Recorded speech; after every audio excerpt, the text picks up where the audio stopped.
합독을 하겠습니다. 요한계시록 1장 9절로 11절 말씀. 나 요한은 너희 형제요 예수의 환난과 나라와 참음에 동참하는 자라. 하나님의 말씀과 예수의 증거를 인하여 반모라 하는 섬에 있었더니 주의 날에 내가 성령에 감동하여 내 뒤에서 나는 나팔 소리 같은 큰 음성을 들으니 가로되 너 보는 것을 책에 써서 에베소, 스무나, 버가모, 두아디라, 사데, 빌라델피아, 라오디게아 일곱 교회에 보내라 하시기로. 아멘. 우리 10절 11절만 한 번 더 읽겠습니다. 오늘 나눌 말씀. 주의 날에 내가 성령에 감동하여 내 뒤에서 나는 나팔 소리 같은 큰 음성을 들으니 가로되 너 보는 것을 책에 써서 에베소, 스무나, 버가모, 두아디라, 사데, 빌라델피아, 라오디게아 일곱 교회에 보내라 하시기로. 아멘.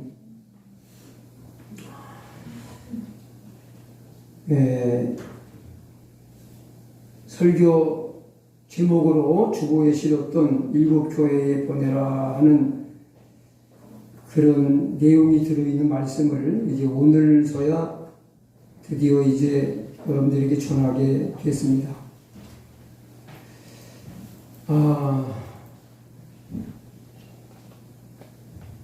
우리의 신앙생활은 내가 세상을 살아가면서 내 인생의 주인이 나로서 살아갈 것이냐, 내 인생의 주인을 예수님으로, 하나님으로 모시고 살 것이냐 하는 것의 싸움이라고 할 수가 있을 것입니다. 우리 교회 안에, 가정 안에, 이 공동체 안에 일어나는 문제를 보면은요, 예수님이 주인 되어야 될 그런 공동체 안에 사람이 주인 되려고 쟁탈전을 벌이는 데서부터 어려움이 시작이 되는 겁니다. 여러분 어떻게 생각하십니까?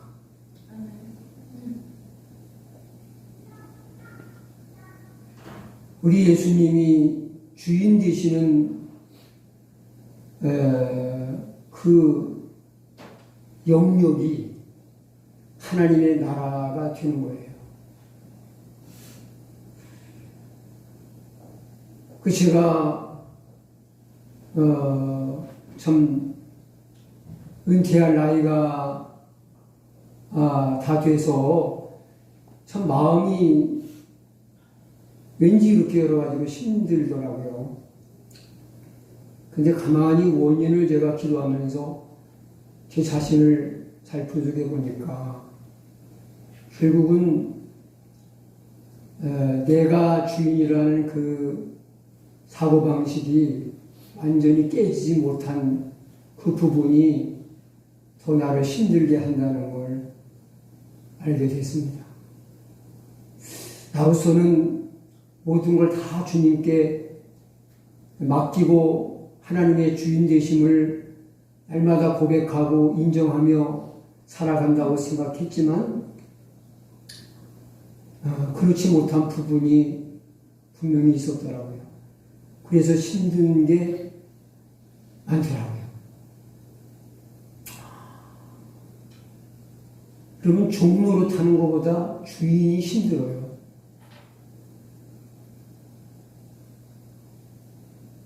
말단 사원보다 어느 회사의 말단 한 사원보다 오너가 더 스트레스가 많아요. 부담이 더 크고 짐이 무거워요.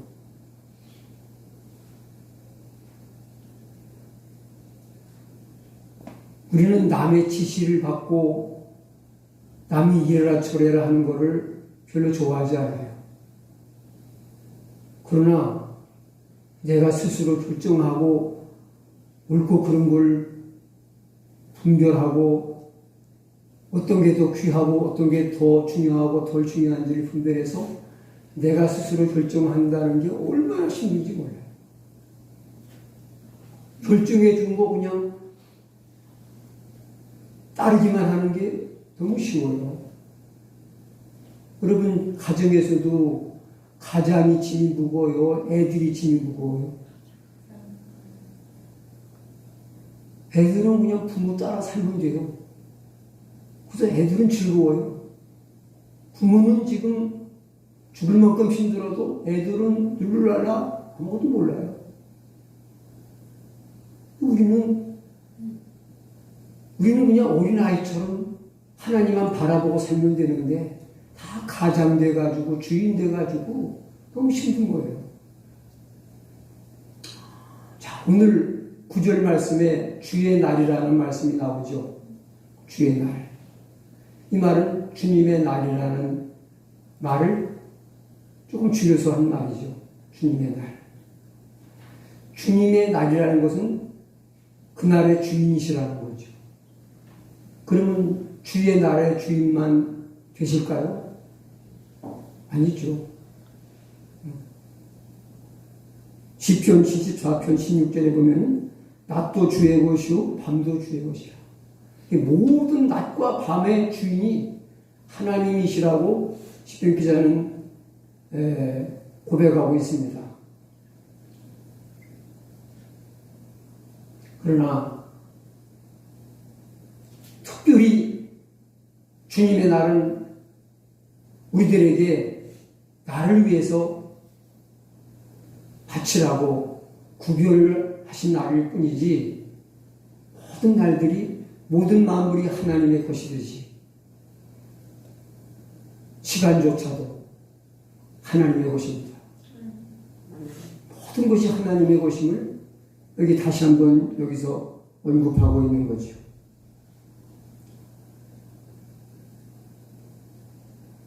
주님은 모든 날의 주인이십니다. 주님께서 모든 날의 주인이 되신다는 말은 시간의 주인이시고, 시간이라는 것은 이 세상의 어떤 자연적인 시간이라는 것은 생명이 있을 때만 시간을 느낄 수가 있고 알 수가 있어요.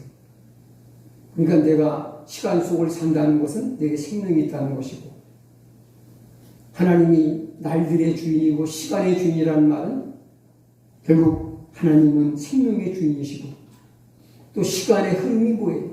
시간의 흐름 속에 일어나는 모든 사건, 일들이 역사 아닙니까? 역사의 주인이시다. 하나님의 주인됨을 인정하는 뜻깊은 날, 하나님이 특별히 구별하시고 복 주신 날, 그날이 주일날입니다. 여러분 주님 오실 때까지 주의 날을 생명 걸고 지키셔야 돼요. 우리 코로나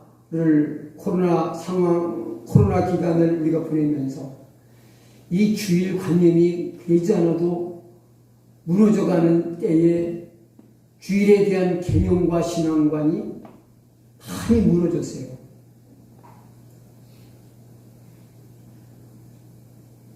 사도 요한이 주일날 하나님의 은혜를, 특별한 하나님의 은혜를 체험합니다. 성령과 말씀을 체험합니다. 주의 날을 구별해서 하나님께 드린 여러분들에게 사도 요한이 체험했던 성령의 체험, 말씀의 체험의 축복이 있기를 간절히 바랍니다. 아멘? 아멘. 예. 우리 9절, 10절 말씀 다시 한번 읽겠습니다. 주의 날에 내가 성령에 감동하여 내 뒤에서 나는 나팔 소리 같은 큰 소음을 들으니. 자, 여러분이 정말 예배를 기도로, 찬양으로 준비하고 드리는 게 왜 중요하냐 하면은 성령의 임재하심 속에서, 성령의 임재하심 가운데 찬양하고 기도하고 말씀을 들어야 하기 때문입니다. 성령의 감동으로 말씀이 들리지 않으면은 그 말씀은 내 심령에 아무런 영향을 주지 않아요. 성령의 감동으로 들은 사람은 하나님 말씀을 듣고 마음에 감동을 받고 위로를 받고 힘을 얻습니다. 그 말씀이 힘이 돼서 그 말씀과 함께 살아가면서 삶이 주님이 원하시는 모습으로 바뀌어가요. 성령의 감동을 받지 못하는 사람은 멍멍한 있다가 가는 거예요. 그러니까 우리가 성령의 감동이 있는 예배를 드리시도록 해야 돼요. 기왕에 하루 일도 안 하고 놀러도 안 가고 사람도 만나러 안 가고 하루를 구별해서 하나님께 이 오전 시간을 드리면서 예배하면서 성령의 감동이 하심이 없는 그런 냉랭하고 몸이 건조한 예배를 여러분 드리면은 예배 실패해요. 신령과 진정으로 예배하심은 성령의 감동하심이 있는 예배를 말합니다. 진리의 말씀이 성령과 함께 일하시는 시간 속에서 드리는 예배를 말합니다. 아멘. 여러분의 예배 가운데 말씀 들음 속에 성령의 감동하심이 있기를 간절히 축원합니다. 성령의 감동이 있어야 돼요. 성령의 감동이 없으니까 아무 깨달음도 은혜도 변화도 없는 거예요. 하나님 말씀이 그렇게 우리 마음 생각 하나 올바르게 바로 잡아놓지 못할 만큼 힘이 없지 않아요. 근데 육의 소욕과 인간적인 것, 세상적인 것이 나를 막고 있기 때문에, 내 마음을 막고 있기 때문에, 여러분, 하나님 말씀이 한마디만 우리 안에 제대로 들어오면요, 사람이 달라져요. 안 달라질 수가 없어요. 누가복음 1장 35절인가요? 1장에 있는 건 분명한데 35절인가 45절인가는 제가 어쨌든 중요한 거는 뭐냐, 거기 무슨 말씀이 있습니까? 가브리엘 천사가 하나님의 아들 메시아가 마리아의 태중에 잉태될 것이라고 그러니까 의심하고 받아들이지 않죠. 그러니까 가브리엘 천사가 마리아에 대해 한 말이에요. 대저, 따라하겠습니다. 대저. 여호와의 말씀은 능치 못하심이 없느니라. 네, 하나님의 말씀은 능치 못하심이 없대요. 하나님이 무엇로 세상 천지 만물을 만드셨어요? 말씀으로 만드셨어요. 아니, 만물을 지으신 그 능력의 말씀, 하나님 말씀은 전능한 말씀이라는 거예요. 그런데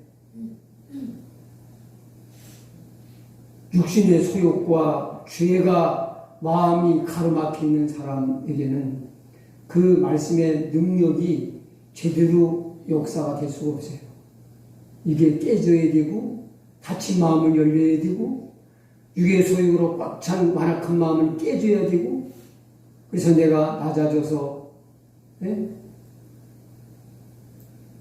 정말 갈급하고 사모하는 심령이 될 때, 마음이 준비될 때 성령의 감동하심이 임하게 되는 것입니다.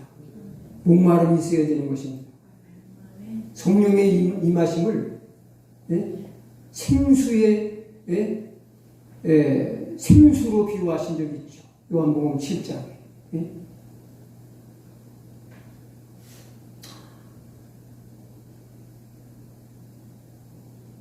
막혀 있으면요, 수도관이 막혀버리면 물이 안 나와요.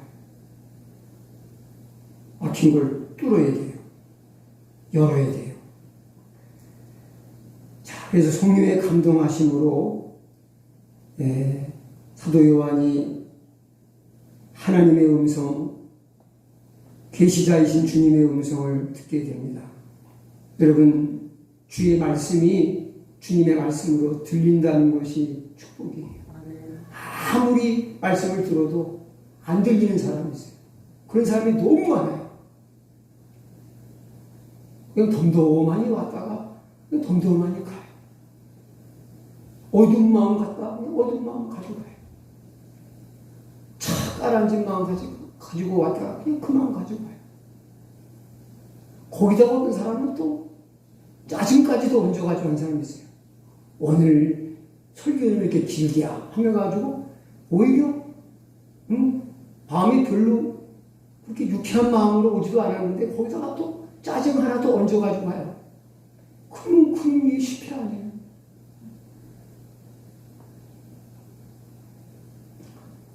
여러분, 예배 시간에 100% 성령의 인도하신 가운데 예배에 푹 빠지는 사람, 은혜에 푹 젖어드는 사람은 그 은혜 가지고 한 주간 세상에서 승리를 살 수 있는 거예요.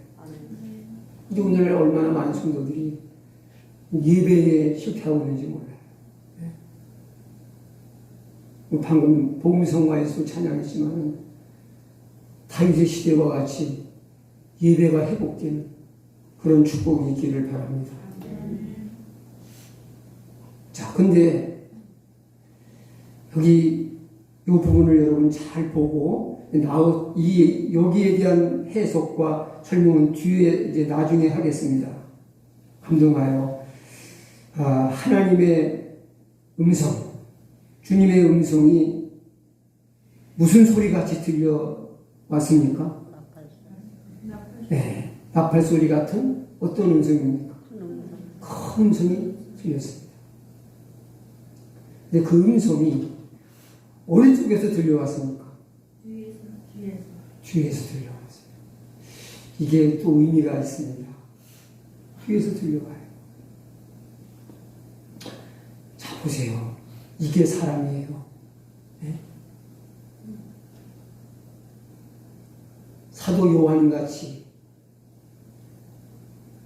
세상 자기 생각대로 살다가 육신의 욕심대로 살다가 어려움을 겪는 게 아니죠.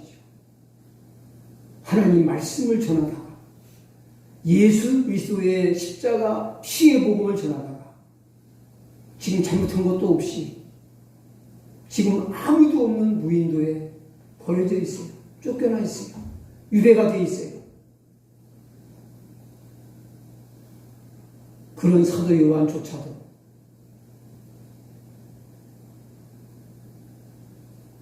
바라보고 생각하고 지향하는 것이 우리 주님과 같지 않았다는 것을 보여주고 있어요. 우리가 잘 믿는다고 해도요. 그러니까 우리는 하나님 말씀을 깊이 이해할수록 겸손할 수밖에 없어요. 부족함이 발견돼요. 그러니까 하나님께 더 납작 엎드리고 그분을 의지하고 당신이 아니면 나는 바로 걸어갈 수가 없습니다. 믿음으로 온전히 지켜낼 수가 없습니다. 세상을 이길 수가 없습니다. 하고 간구할 수밖에 없는 거죠.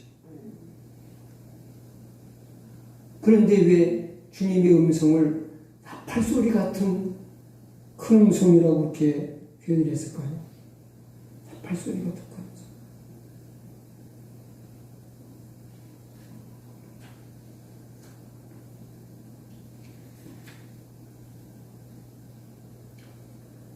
이 의미를 알려고 하면은 구약시대에 어느 때에 나팔을 부르는지를 보면은 예수님의 음성이 나팔소리 같다는 그 뜻을 알 수가 있어요. 구약시대에 어떤 때 나팔을 불었을까요? 첫 번째는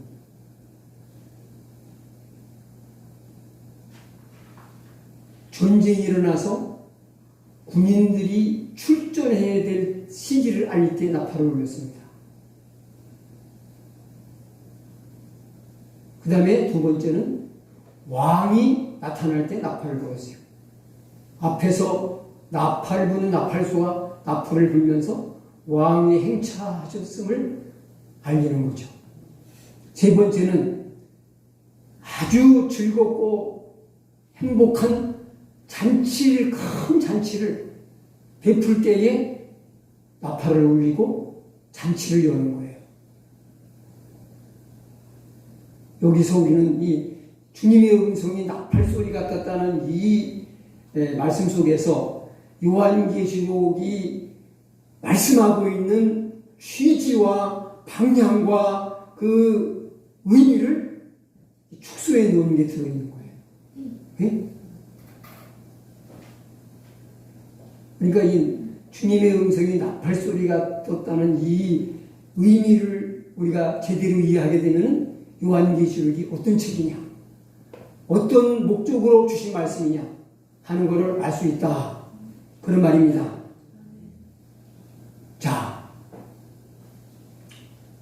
첫째는 이제 어떤 목사님은 이제 왕의 나타나심을 알릴 때에 나팔을 불었다.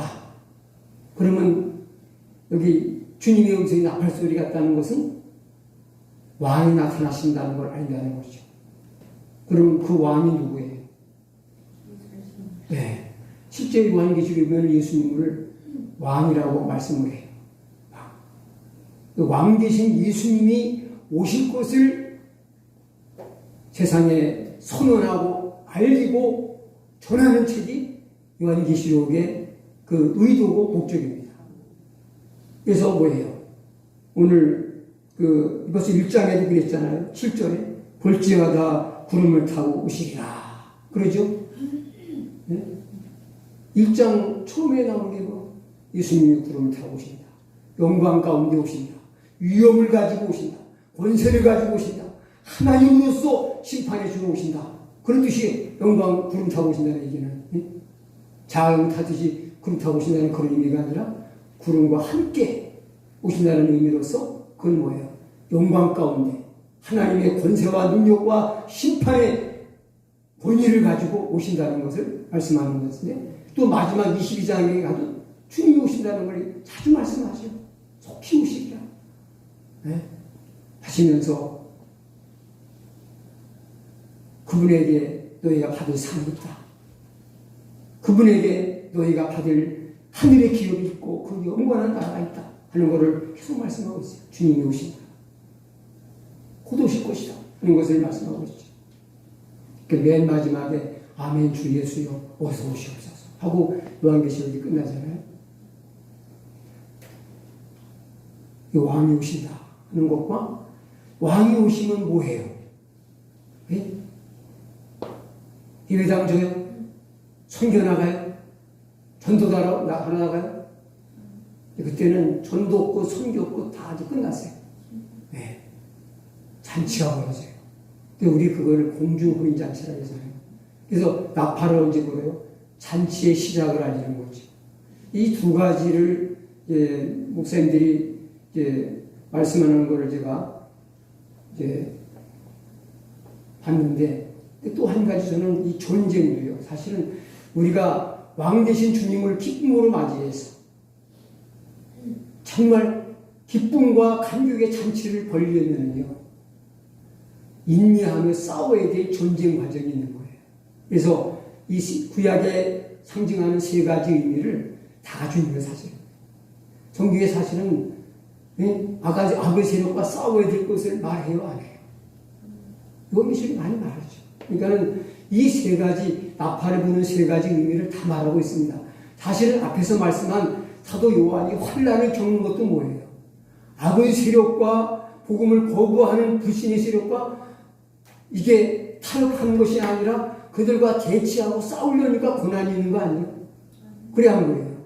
그래서 싸움이 있기 때문에 인내가 필요하고, 인내 뒤에는 소망이 이루어지니까 복된 거죠. 네. 예수님, 왕 대신 예수님 오시기 전에는 영적인 치열한 싸움이 있을 것이다. 전쟁이 있을 것이다. 그 다음에 뭐예요? 그러나 그 전쟁은 오래가지 않는다. 그 전쟁은 너희의 소망이 이루어지고자 하는 그런 과정일 뿐이다. 예? 여러분, 과정이 없이 결과를 얻을 수 있는 게 있어요? 반드시 과정은 필요한 거예요. 그 과정 속에서 어둠의 세력과 싸움은 피할 수가 없다. 그래서 일어나 싸워라. 내가 너를 도울 것이다. 내가 승리를 보장할 것이다. 하면서 우리 예수님이 용기를 북돋아 주면서 인내하며 싸워라.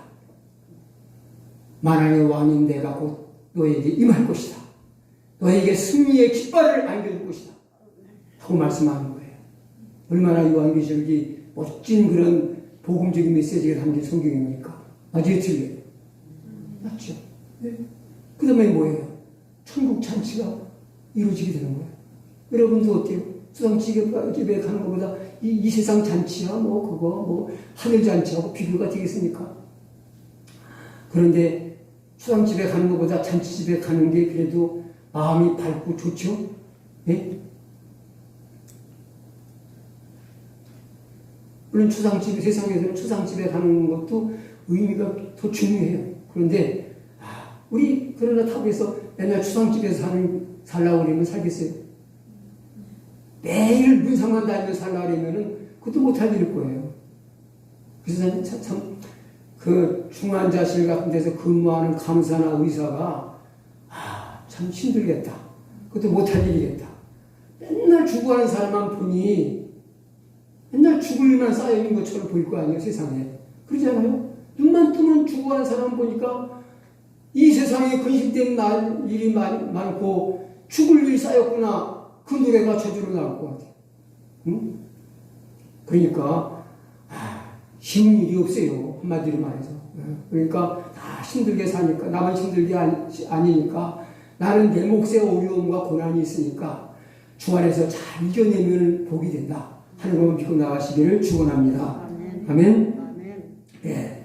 자, 그 다음에 이제 11절로 가가지고 이제 오늘 설교 제목에 들어있는 말씀을 읽겠습니다. 11절 다 같이 읽습니다. 이르시되 네가 보는 것을 두루마리에 써서 에베소, 소모나, 보가모, 두아디라, 사데, 빌라델피아, 라우디게아 등 7교회에 보내라 하시기로.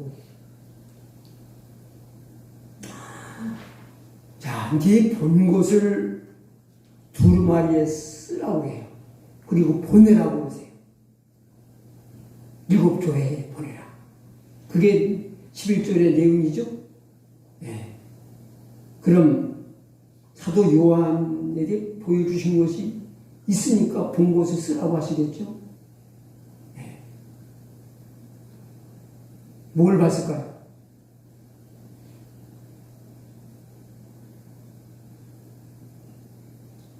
지금 얘기했잖아요. 왕 대신 예수님이 오시기 전에 이 땅에는 아주 치열한 영적 전쟁이 한바탕 일어날 거다. 그거 잘 싸워야 된다. 그러나 두려워하지 말라. 너의 편에 내가 서 있다. 너에게 승리를 줄 이는 예수 그리스도시니라 하는 것을 이제 말씀하는 그런 것을 그림으로 환상으로 보여준 것을 봤다 이거예요. 왕 대신 예수님이 오시는 걸 봤다 이거예요. 이제 뒤에 보면은 곧 오실 예수님을 사도에 본다 이거예요. 그러죠? 그리고 공중혼인 자체가 일어나 그게 새하늘과 새 땅에서 이루어질 것을 사도 요한이 다 보는데 보고 그냥 있으면요 보고 그냥 지나가면 잊어버려요. 그러니까는 기록해 놓으면은 잊어버리면 또 읽어보면 생각날 거 아니에요. 그래야 한 거예요. 그러니까는 기록할 이유가 있겠죠. 그래야 한 거예요.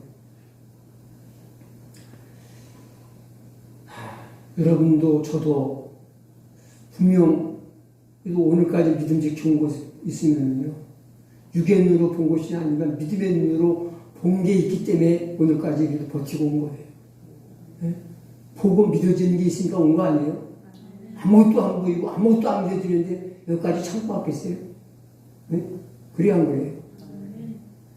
본 사람이 뭐예요? 본 사람은 뭐라 해요? 주님이죠. 그러니까 써서 보내라는 것은 네가 봤으니까 증거하라 이거예요. 증인 되라 이 말씀이에요. 아직 틀려요. 네. 이제 특별히 이제 쓰라고 하는 이유가 있습니다. 왜 쓰라고 하실까? 여러분 글 쓰는 거 재밌어요? 나는 글 쓰는 게 취미다. 그런 분도 혹 있을지 모르겠어요. 그런 분은 소설가가 되든지 뭐 책을 쓰는 집필가가 되어야 되겠죠. 글 쓰시는 게 취미이신 분. 나는 글만 쓰면 아주 너무 재밌어. 시간 가는 줄 모르고 막 노트를 막 한 권을 다 한 번에 써버려요. 근데 글 쓰는 거 취미인 사람은 그렇게 혹 있겠지만 많지 않은 것 같아요. 네. 근데 쓰라고 그러세요. 근데 쓰는 양이 어때요? 요한계시록 한번 필사해 보신 분, 우리 권사님만 한 분 계시네. 나도 요한계시록을 필사를 아직 못 해봤어요. 우리 권사님 대단하세요. 한 권을 다 썼으니까. 네. 근데 그거 한 권 쓰는 것도 그거 쉬운 거 아니에요. 학생에게 요한계시록을 써와라. 그렇게 학교에서 숙제를 했다면 그거 쉬운 숙제는 아니에요. 하루에 한 번에 해가는 숙제입니다. 근데 그 쓰래요. 지금은 필기도구가 좋으니까 쓰기가 쉽지만 그때는요. 한자 쓰고 또 찍어가지고 쓰고 한자 쓰고 또 찍어가지고 쓰고 그래야 돼요. 그리고 필기도구도 이같이 매끈한 종이가 아니에요. 두루마리 양피지에다 써야 되니까 이게 잘 써지지도 않아. 쓰라고 해요. 왜 쓰라고 했었을까? 네, 그 얘기 그만 길게 하고 모든 성도가 공유해야 될 공적인 계시물이기 때문에 이건 써야 되는 거예요. 네? 나 혼자 보고 그냥 끝내버리면요. 기록이 한계가 있어요. 시간 지나면 딴소리해요. 우리가 바로 써가지고 성도들에게 다 알려야만 되는 공유물이에요. 사도 요한이 개인적으로 받았지만 이건 개인 게 아니에요. 하나님은 사도 요한 한 사람을 주신 거예요? 아니에요. 그 시대에 살았던 성도들과 예수님 오실 때까지 오늘 우리까지 이거는 다 같이 공유해야 될 말씀이기 때문에 기록해야 될 사명이 있는 거예요. 여러분들도 공유해야 될 것을 혼자만 끌어안고 있지 마세요. 아멘? 아멘. 네. 그 다음에 계시의 정확한 전달을 하기 위해서입니다. 우리가 본 것을 바로 적어놓지 않으면요 시간 지나면은 긴가민가해요. 그렇죠? 환상을 이걸 내가 표범을 봤나 호랑이를 봤나 이게 뭐 그런 환상도 보잖아요. 근데 이게 지난 다음에는 긴가민가한 거예요. 그러나 기록해놓은 것은 글씨는 곰이라고 써놨는데 그 곰이 다른 동물로 바뀌지 않죠. 써놓은 거는 그걸 지워버리고 태워버리지 않는 한 계속 가요. 기억해 놓으라고. 그래서 이 메모를 잘하는 사람은, 성공하는 사람 중에 하나는 메모를 잘한다는 거예요. 다방면에서 사업을 하든지 뭘 하든지 이 메모를 성공하는 사람의 특징 중에 하나가 메모를 잘하는 거예요. 사람의 기억은 한계가 있기 때문에 메모를 하는 거예요. 요즘은 이 셀폰이 얼마나 이게 요술 방망이 같이 신기합니까? 거기 또 메모지도 있잖아요. 그러니까 종이가 없고 펜이 없어도 저는 메모를 밖에서 아무것도 필기도구가 없으면 생각이 나면 거기다가 메모를 해요.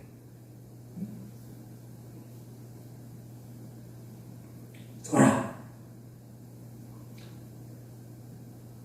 이 말씀을 드리면서도 좀 뭐 써놔도 보시진 않겠지만 그래도 뭐 쓰시는 것도 참 도움이 되는 것 같아요.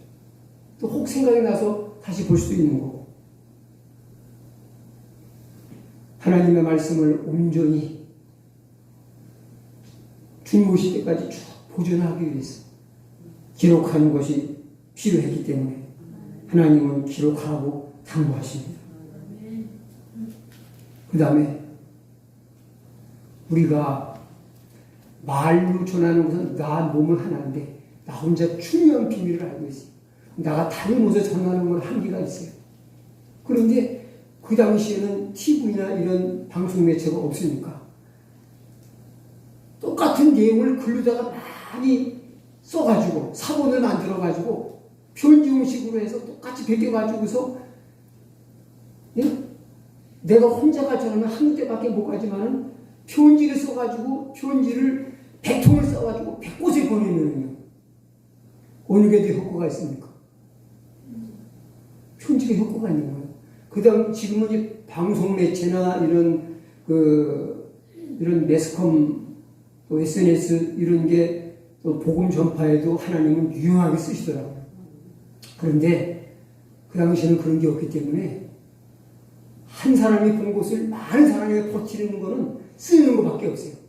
많이 베낄수록 많이 보낼 수 있는 거예요.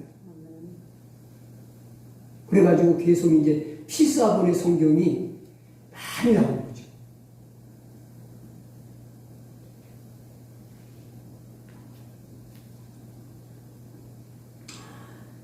자, 그럼 이제 보내라고 하는 말씀만 전하고 오늘 말씀을 마치겠습니다. 보내라는 것은 어떤 말씀이냐? 결국 이 말씀은 증거하라, 전해라는 말씀이지만은 이게 너 혼자 위해 준 거 아니야. 네 거 아니야. 물론 네 거이기도 하지만은 다른 모든 성도들이 다 알아서 같이 은혜를 누려야 될 그 복된 것이야. 그러니까 같이 공유해야지 하고 공유하라는 것이고 그리고 그 기쁨과 은혜를 함께 누리라는 말씀입니다.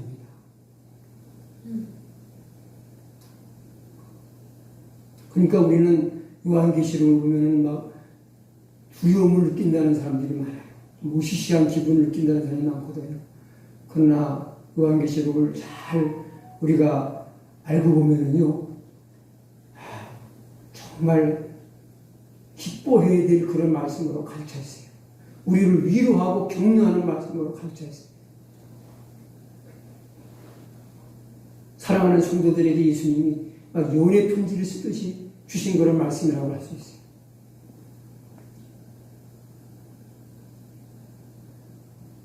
보내라 하는 것은 너 혼자만 그 기쁨과 은혜를 누리지 말고 성도들과 함께 공유하고 같이 위로받고 같이 기뻐하며 같이 그걸 누리라는 거죠.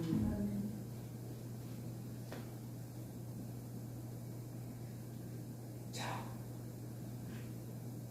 복음을 전하다가 믿음을 지키다가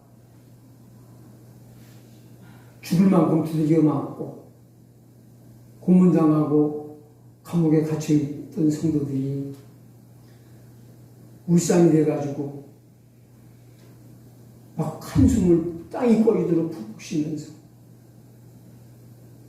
하나님 이렇게 살 바에야 저 좀 어서 데려가 주세요 하면서 막 그냥 지옥의 고통을 참듯이 그렇게 감옥살이를 하고 그렇게 고난의 시간을 보냈을까요? 네?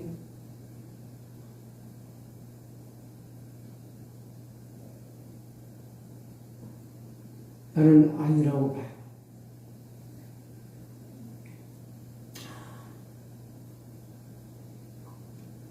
사도 바울이 감옥에서 이렇게 말해요. 주 안에서 항상 기뻐하라. 내가 다시 말하노니 기뻐하라. 그러면서 그 5절 끝부분에는 뭐예요? 주께서 가까우시니라. 우리가 기뻐해야 될 이유를 마지막에 말하고 있는 거예요. 우리 성도는 기뻐하는 것이 마땅한 것을 말하고 있는 거예요.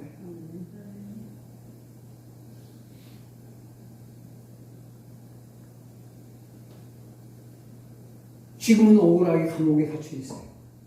근데 내일 해가 뜨면은 나의 무지함이 판명돼가지고 석방돼가지고 도리어 상을 받게 된다.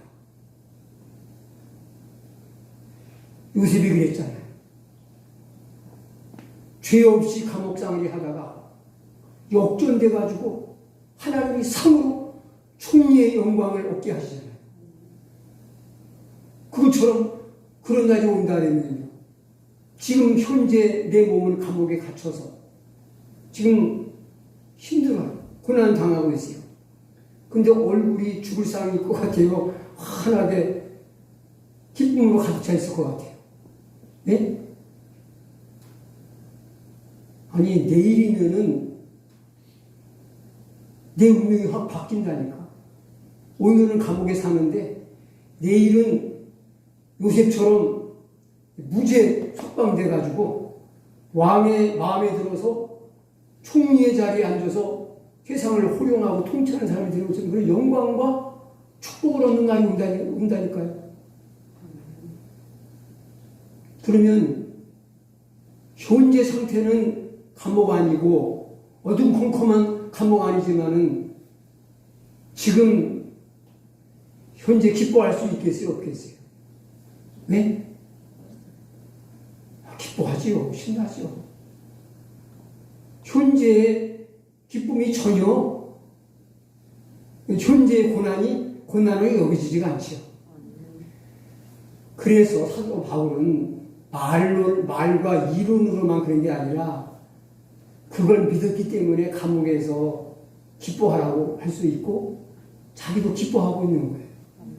아니 자기는 지금 죽을 맛인데 다른 사람한테 기뻐하라고 할 수 있겠어요? 못하죠. 자기가 시간이 있고 놀 시간이 있는 사람이 다른 사람이 놀자고 그러는 거죠. 자기 마음이 지금 놀만한 시간적, 마음적 여유가 있기 때문에 우리 같이 놀자, 우리 같이 시간 차 마시자 할 수 있는 거지. 지금 너무 진짜 누구 뜻이 없이 바쁜데 남보러 제가 지금 바삐 뛰어다니면서 이러면서 다른 친구한테 전화 걸어가지고 우리 차 한잔하자 그런 말이 나와요? 안 나와요. 바울이 너무 기쁘고 감사하고 너무 천국 같은 시간을 감옥에 있지만 보내고 있기 때문에 성도들에게 기뻐하라고 그러는 거예요. 우리 성도들이 알다시피 우리 형제자매가 알다시피 나 감옥에 있지 않느냐. 나 기뻐한다. 나 아무렇지도 않다. 나 힘들지 않다. 그러니 당신이 또 기뻐하라. 주 안에서 기뻐할 수 있다. 주님 곧 오시지 않냐. 주님 다 오시는 고난 끝 행복 시작. 하늘 잔치가 열리는데 왜 기뻐 슬퍼하고 안타까워하고 마음 아파하냐 하고 말씀하고 있는 거 아닙니까? 네? 아직 틀려요. 저도 이대로 살지 못하지만은 참 저희가 엄청난 투정을 줘요. 우리 돈은 늘 많이 땡겨다 써요. 우리 카드 거의 쓰고 살잖아요. 99%는 거의 카드 써요. 카드가 뭐예요? 돈 땡겨다 쓰는 거예요. 그냥 뭐예요? 아니 돈은 잘 땡겨다 쓸 줄 알면서 돈은 나오기도 전에 벌써 네? 월급 통장에 들어오기도 전에 벌써 쓸 게 벌써 쫙 그게 리스트가 나와 있어. 모자라 계산해 보니까 땡겨다 써요. 가불에 써요. 우리 돈 가불에 쓰는 거는 별로 그거 좋은 거 아니에요. 그래서 카드를 일절 안 쓰고 사는 사람도 있습니다. 근데 우리가 행복과 기쁨을 좀 가불에서 땡겨다 누리면 어때요? 그래야 그래요. 어차피 하나님이 눈물과 슬픔이 없는 그날을 주신다는데 아픔과 고통이 없는 그날을 주신다는데 그건 미리 땡겨다가 기뻐할 수 있잖아요. 네? 여러분들이 뭐 성경 얘기하니까 감이 잘 안 오시는 것 같은데 요새 얘기를 하니까 네? 돈 얘기를 한번 해볼까요? 우리 하나님께서 엄청난 기업을 주신다고 했어요. 기업을 물은다 하는 것은 물은다는 것은 상속해서 내가 그거를 받고 누리게 하신다는 거죠.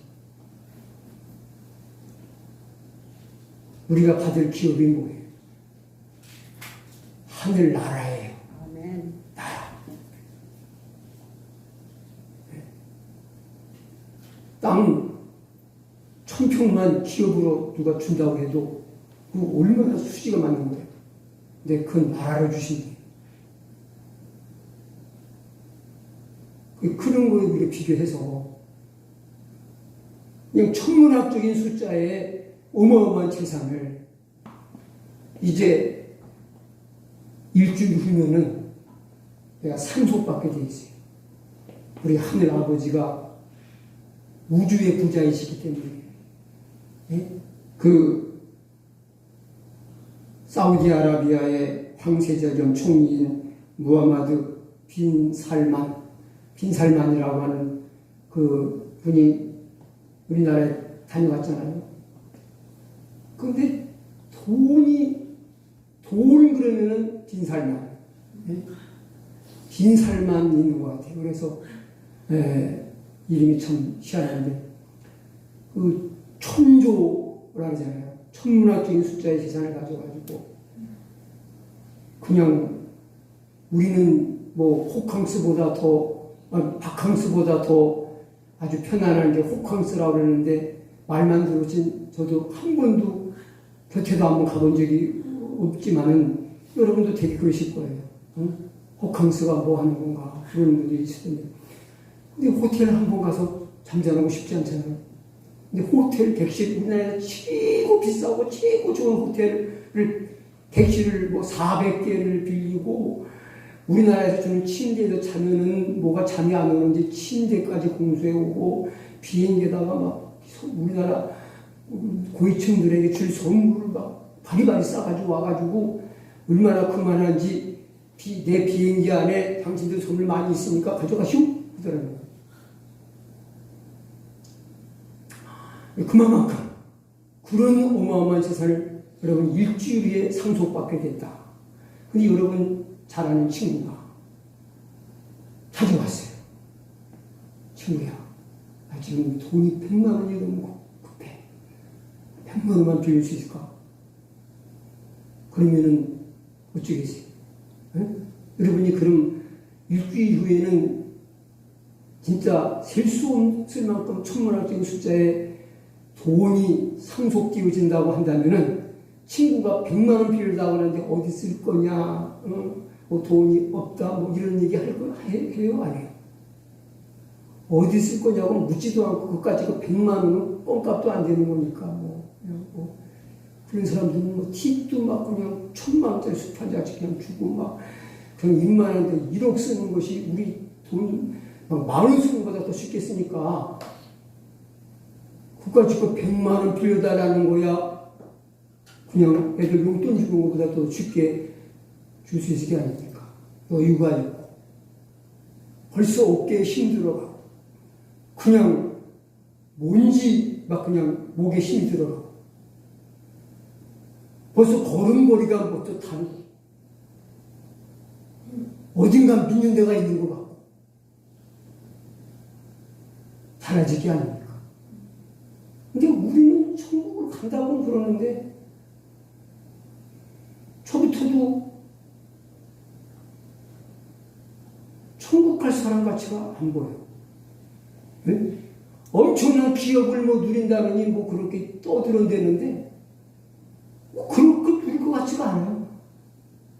여러분 초대교회는 오늘날 같이 그렇게 드러내고 전도를 못했지만 믿는 사람이 왜 생겼느냐? 성도들만 보면은요 주님이 천국을 주실 주님이 보였어요. 하나도 좋아할 게 없는데 자기보다 더 기쁨이 충만해. 더 여유가 있어. 더 담대해. 자기는 재산이 많은데 아무것도 없는데도 의연하고 담대해. 그러니까는 만만히 볼 수 없는 거예요. 저 사람 배후에는 뭔가 있다. 저들이 믿는 예수라는 그 신이 살아있지 않고는 저들이 저렇게 자신만만하고 기뻐할 수가 없다. 스스로 느끼는 바가 있어서 믿었다는 사실 아닙니까? 네? 근데 우리는 저부터도 예수님이 안 보여요. 예수가 계신 천국 갈 사람처럼 안 보여요. 그러나 요한계시록을 한 절 한 절 깊이 묵상하며 나누다 보면은 그래도 초대교회 성도들이 누렸던 기쁨이 그 감격과 주의 은혜가 아니 100분의 1이라도 임하지 않겠어요? 그러니까 기대를 하시고 여러분 요한계시록은 여러분을 정말